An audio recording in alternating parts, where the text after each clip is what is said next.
Everyone, Jennifer Lee Chan here from NBC Sports Bay Area. I'm in San Francisco for about 24 hours just to celebrate my dad's birthday, and then I'll be heading to Indianapolis. So I just posted a story on NBC Sports Bay Area. Something the 49ers need to take a look at heading into this combine is who could be the successor for George Kittle. Now, obviously, George Kittle has more football left in him to play. He's 31 years old. He's going to play at least a couple more years, I would think.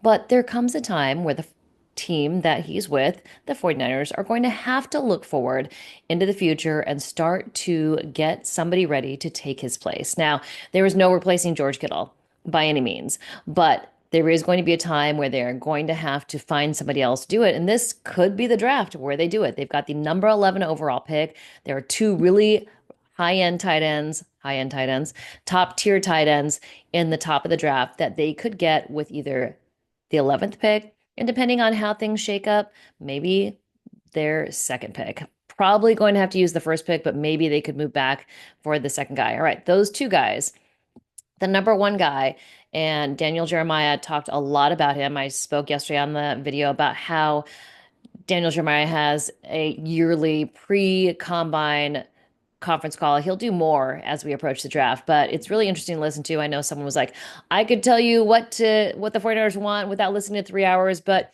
I just kind of have it on while I'm working out and doing things around the house so I could hear what everybody else is asking Daniel Jeremiah. So he had a lot to say about Tyler Warren. Now, Tyler Warren is the tight end that Matt Maiocco mocked to the 49ers with that number 11 overall pick. Now, he may be there, he may not be there. 49ers could maybe move up for him, or maybe he falls to them. He's a really, really top player. Now, PFF lists Warren as their number 10 overall prospect. Now, Jeremiah has him at about number 7 going to the Jets. He is a Penn State product who, the 49ers have done well with Penn State guys. Um, Jalen Jeremiah did say, however, he had a higher grade on Brock Bowers, who is the tight end who, I guess, not beat out George Kittle, but got first team All Pro. Was nominated for Offensive Rookie of the Year. So Brock Bowers is a guy who had a really high grade. Daniel Jeremiah loved him last year coming out, and he was a really high pick, number 13 overall. Now, it's different. Last year, there were a lot of quarterbacks. There was a huge quarterback run. There was a lot of offensive linemen that were high end. So Tyler Warren, I don't think he would make it to number 13. So the Niners have number 11. I think he could go in the top 10.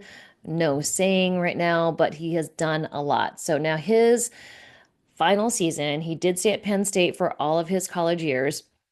He had 104 completions on 135 targets for 1,230 yards, 8 touchdowns. He's 6'6". He's 261 pounds. He's obviously a mismatch like George Kittle is against a linebacker. The second guy that Daniel Jeremiah thinks that could easily fit into the 49ers offense is Michigan's Colston Loveland. Now, Colston could be around top 20, maybe. He has him going to the Denver Broncos at 20. PFF has him listed a little lower. So maybe the 49ers move back, they get some more picks, they get Colston Loveland. He's a guy who's a little bit more finesse route runner. Jalen Jeremiah comped him more towards Travis Kelce. Um, he comped Tyler Warren more as Rob Gronkowski. So, kind of two slightly different types of tight ends. The one thing that they are both missing, however, is a really good PFF run blocking grade. George Kittle is one of the best blocking tight ends in the NFL, if not the best. And the 49ers have gone with blocking tight ends behind George Kittle. You look at Ross Dwelly, you look at Charlie Warner, it's Mason Pline, it's Eric Saubert, Braden Willis. These guys are really good run blockers, but they're not necessarily as dynamic with the football in their hands, or they're not maybe as good running routes. I'm not a good route running judge. I don't know that, but when they're on the field, they aren't getting the ball as much as George Kittle. George Kittle's chemistry, obviously, with Brock Purdy has been going back since Brock Purdy was first announced as a starter when he first took over for Jimmy Garoppolo. So they've had some time to get better and work together. And so that's part of the reason George Kittle does so well with Brock Purdy on the field. But Eric Saubert was out there for a little bit. He did do well. I think they need to bring him back because he was obviously the second to George Kittle. But of these two guys, of Tyler Warren and Colston Loveland, those are two really top tier pass catching tight ends. The only question is will they be able to run block, pass protect as much as George Kittle does? Part of the reason that the 49ers can get away with not drafting the best offensive lineman. They really found a gem in Dominic Pooney. They have the best left tackle in the league with Trent Williams. But because they have tight ends that block and help out on each end, helping block defensive ends. I mean, we always ask George Kittle, what's it like blocking this guy? What's like it like blocking that guy? So the 49ers have focused on blocking tight ends.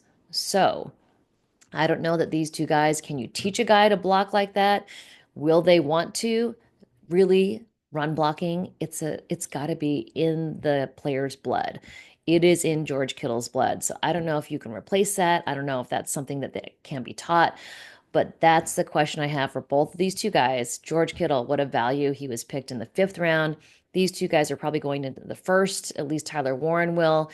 Colston Loveland, maybe end of the first or at least the beginning of the second. So big decisions for the 49ers to make, and it is at the tight end position. We all love George Kittle. He's 31 years old. He's going to play for a lot longer. But at some point, they need to lower the reps for George Kittle, just like they do for Christian McCaffrey.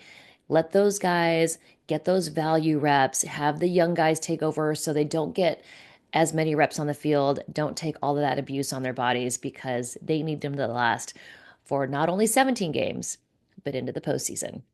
All right. That's my report on Saturday for you guys. Stay tuned. I'm heading to Indianapolis on a red eye tomorrow. Blah. But it's the only way to get there nonstop. So, in San Francisco, heading out to Dad's birthday. Hopefully, we'll eat a lot of food. Anyways, stay tuned with me on Instagram. I posted a ton of stories. It's been fun, a little fun day in San Francisco. Beautiful weather. Hope you guys are all well, and I'll talk to you soon.